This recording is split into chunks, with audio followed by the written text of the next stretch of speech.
اعوذ باللہ من الشیطان الرجیم بسم اللہ الرحمن الرحیم الحمد للہ رب العالمین رب اشرح لی صدری ویسر لی امری واحلل عقدۃ من لسانی یفقہوا قولی۔ عصر حاضر میں سیرت سے رہنمائی اس عنوان کے تحت کچھ باتیں میں آپ کے سامنے رکھنے کی کوشش کروں گا۔ انشاءاللہ سیرت سے رہنمائی آج کے دور میں سیرت سے رہنمائی اس عنوان کے تحت چند باتیں میں آپ کے سامنے رکھنے کی کوشش کروں گا۔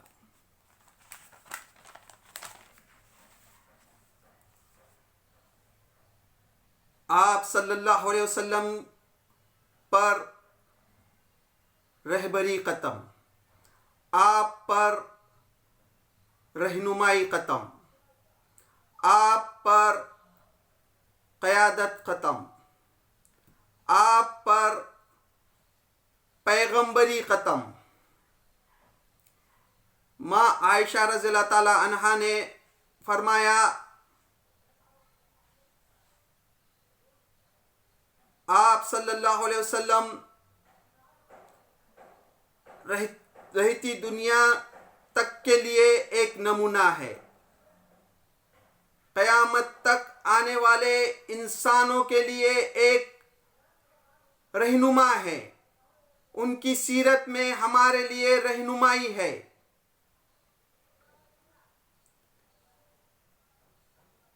قرآن مجید جو رہنمائی کی کتاب ہے، قرآن مجید کو اگر خانہ کعبہ پر رکھ دیا جاتا تو لوگ اس کو پڑھتے اور قیامت کے دن اللہ کے سامنے کہتے کہ اس پر عمل کرنا بڑا مشکل کام تھا، لیکن اللہ کے رسول صلی اللہ علیہ وسلم نے اس پر عمل کر دکھایا۔ آپ صلی اللہ علیہ وسلم کا اٹھنا، آپ کا بیٹھنا، آپ کا سونا، آپ کا کھانا، آپ کا پینا، آپ کے معاملات، آپ کی ہر چیز میں ہمارے لیے رہنمائی ہے۔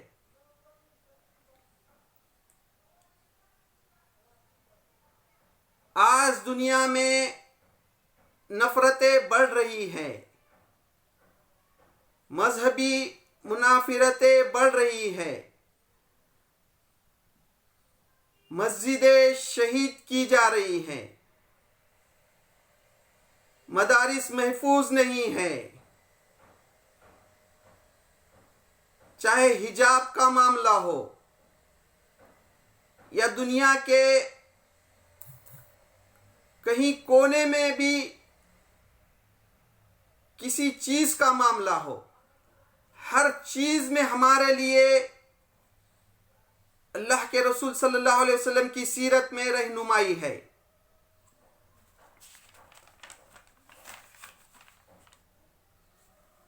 آپ صلی اللہ علیہ وسلم نے خفیہ دعوت کا کام کیا، آپ صلی اللہ علیہ وسلم نے علن اعلان دعوت کا کام کیا،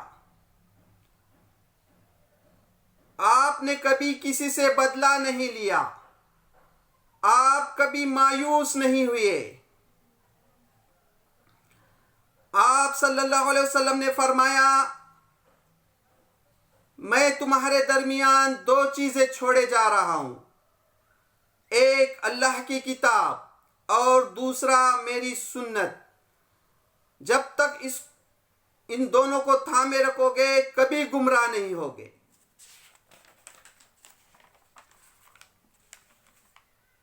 آپ صلی اللہ علیہ وسلم کی حکمت عملی یہ تھی کہ آپ نے پوری پلاننگ کے ساتھ، پورے مائکرو پلاننگ کے ساتھ دعوت کا کام کو انجام دیا۔ آپ صلی اللہ علیہ وسلم پر جو لوگ ایمان لائے تھے، جو بہترین لوگ تھے، آپ نے ان کی صلاحیتوں کو استعمال کیا۔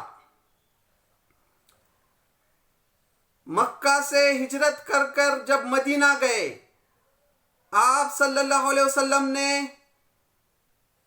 مہاجرین اور انصار کو آپس میں بھائی بھائی بنا دیا۔ آپ صلی اللہ علیہ وسلم نے مدینہ میں جو یہودی تھے ان سے معاہدہ کیا۔ آپ صلی اللہ علیہ وسلم نے جنگیں لڑی، جنگ بدر، جنگ احد، جنگ خندق۔ آپ صلی اللہ علیہ وسلم نے سیز فائر کیا۔ مکے کے لوگوں کے ساتھ جو کشمکش تھی تو آپ نے ان کے ساتھ صلح حدیبیہ کیا، صلح کی۔ اس کے بعد جب آپ کو اطمینان ہو گیا مکے کے دشمنوں سے تو آپ نے خطوط لکھے۔ دنیا کے جو سپر پاور تھے اس وقت کے، رومن امپائر، پشچم امپائر، ان کے نام خطوط لکھے، اللہ کا پیغام پہنچایا۔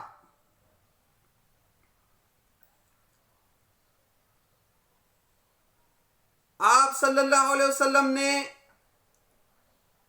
جو دشمن تھے ان کو دوست بنایا۔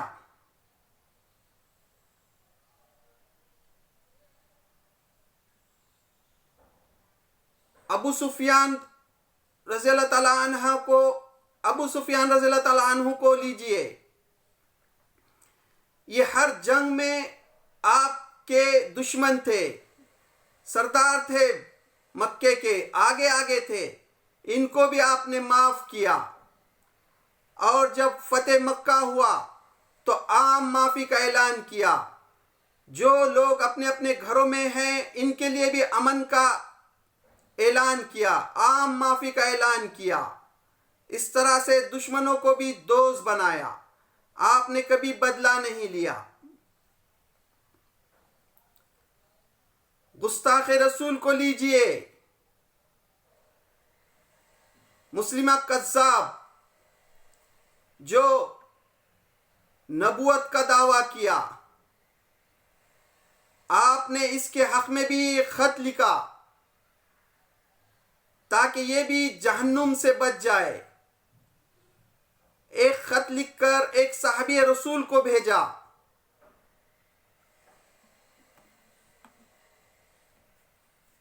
وہ صحابی رسول حضرت حبیب رضی اللہ تعالی عنہ اللہ کے رسول صلی اللہ علیہ وسلم کا خط لے کر ان کے پاس جاتے ہیں۔ وہ خط کو پھاڑ دیتا ہے اور آپ کو باندھ دیتا ہے اور کہتا ہے وہ صحابی رسول سے کہ تم محمد صلی اللہ علیہ وسلم کی نبوت کا انکار کرو۔ وہ صحابی کہتے ہیں کہ تو جھوٹا ہے۔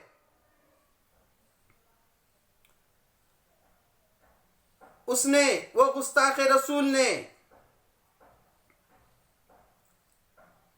ان کا سیدھا ہاتھ کاٹ دیا، خون کے پھوارے نکلے، چنگاریاں نکلی۔ پھر کہا کہ محمد صلی اللہ علیہ وسلم کی نبوت کا انکار کرو۔ وہ صحابی رسول نے دوسرے ہاتھ سے اشارہ کر کے کہا کہ تو جھوٹا ہے۔ اس نے دوسرا ہاتھ کاٹ دیا، پھر کہا کہ محمد صلی اللہ علیہ وسلم کی نبوت کا انکار کرو۔ انہوں نے کہا تو جھوٹا ہے۔ اس طرح سے ان کے ٹکڑے ٹکڑے کر دیا۔ پھر بھی کہا انہوں نے کہ تو جھوٹا ہے۔ پھر گستاخ رسول کو لیجئے، مدینہ میں عبداللہ بن ابی جو منافق کا سردار ہر وقت سازش کرتا رہتا تھا، جنگ احد کے موقع پر احد کے پہاڑ کے قریب جا کر وہاں سے 300 لوگوں کو لے کر واپس ہوا، عین جنگ کے موقع پر دھوکہ دیا، پھر بھی اس کو معاف کیے، ہر دم سازش میں لگا رہتا تھا، یہاں تک کہ ایک جنگ کے موقع سے واپسی میں جو دو صحابی رسول کے آپس میں جھگڑے ہوئے، پھر صلح ہونے کے بعد اس نے کہا تم لوگوں نے، یعنی مدینہ کے لوگوں نے، وہ صحابی رسول جو ایک انصار میں سے تھے اور ایک مہاجرین میں سے تھے، یہ دونوں کے درمیان میں جو جھگڑا ہوا، پھر صلح ہونے کے بعد اس نے کہا کہ تم نے ان کو سر پر بٹھایا ہے، اور اللہ کے رسول صلی اللہ علیہ وسلم کی شان میں گستاخی کی، جب ان کے بیٹے، ان کے فرزند عبداللہ بن عبداللہ جو ایمان والے تھے، جب ان کو بات معلوم ہو گئی کہ اس نے نبی کے شان میں گستاخی کی ہے، تو مدینہ میں داخل ہونے سے پہلے ہی وہیں پہ اس کا راستہ روک کر تلوار لے کر رک گئے، ٹھہر گئے، اور اپنے باپ سے کہا جب تک تو اپنے آپ کو ذلیل نہیں کہتا میں مدینہ میں داخل ہونے نہیں دوں گا۔ جب یہ بات پیارے رسول اللہ صلی اللہ علیہ وسلم کو معلوم ہوئی تو انہوں نے عبداللہ سے کہا کہ ان کو مدینہ میں داخل ہونے دو، تب جا کر کہیں وہ مدینہ میں داخل ہوا۔ اس طرح سے پھر بھی نہیں سدھرا وہ، اور شان میں گستاخی کرتا رہا، یہاں تک کہ ماں عائشہ رضی اللہ تعالیٰ عنہ کی شان میں گستاخی کی، آپ پر الزام لگایا، مدینہ میں آپ پر الزام لگایا، مدینہ کے گلیوں میں چرچا ہونے لگی، طرح طرح کی چرچا ہو رہی تھی، گھر گھر چرچا ہو رہی تھی۔ اللہ کے رسول صلی اللہ علیہ وسلم کو اگر زندگی میں سب سے زیادہ کوئی تکلیف بات ہوئی ہوں گی تو اس وقت ہوئی، یہاں تک کہ اللہ کے رسول صلی اللہ علیہ وسلم ماں عائشہ کے سے تھوڑا سا دور ہو گئے،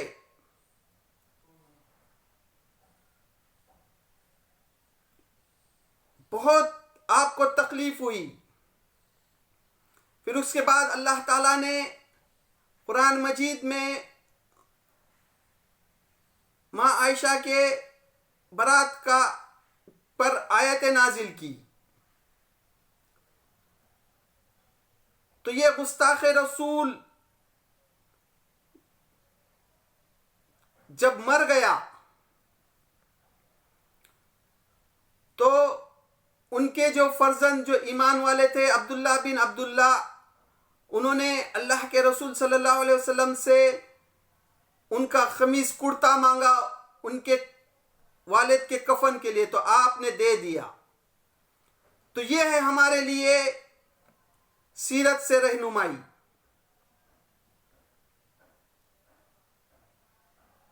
تو یہ ہم کو سیرت میں رہنمائی ملتی ہے۔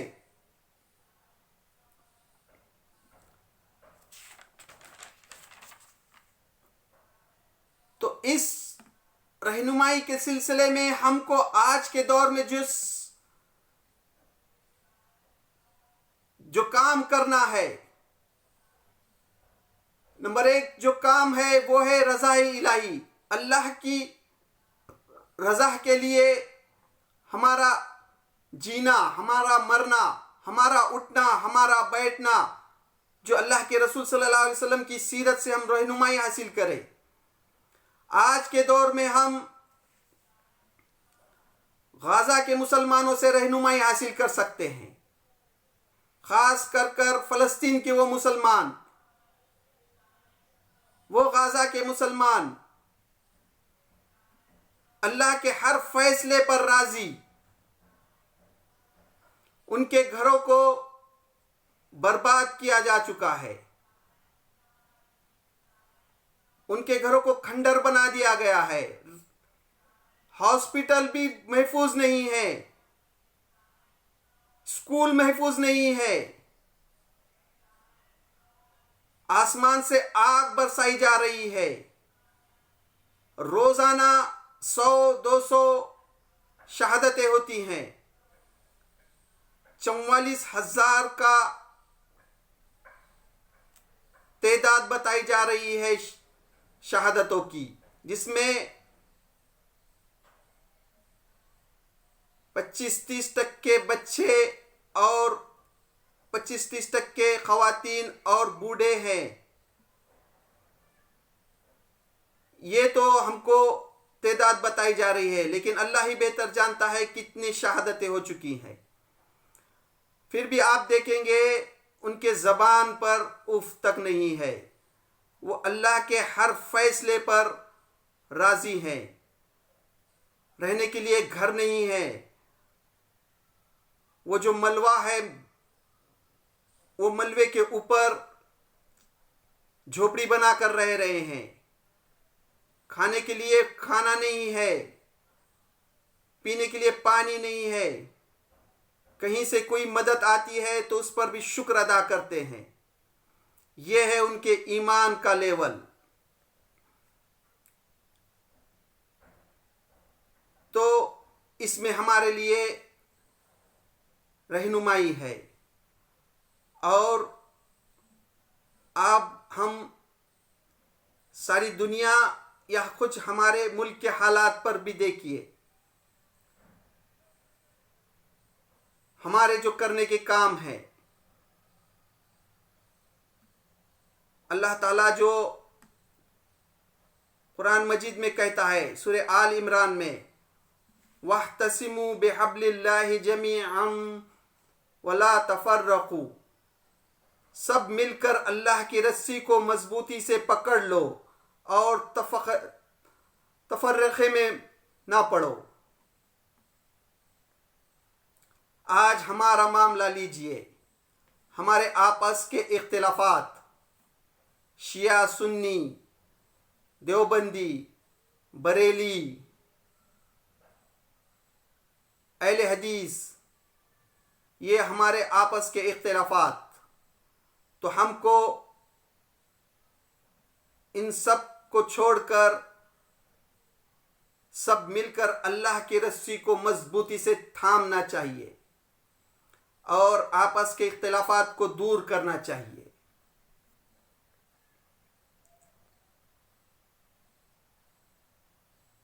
اور اللہ کے رسول صلی اللہ علیہ وسلم کی سیرت سے ہم کو رہنمائی حاصل کرنا چاہیے،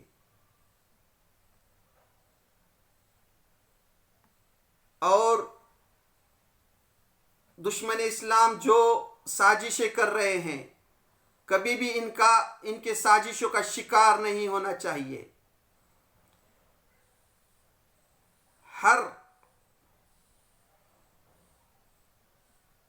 وقت جو ہے ہم کو اللہ کے رسول صلی اللہ علیہ وسلم کی سیرت سے رہنمائی حاصل کرنا چاہیے، اور کبھی بھی کسی سازش کا شکار نہیں ہونا چاہیے۔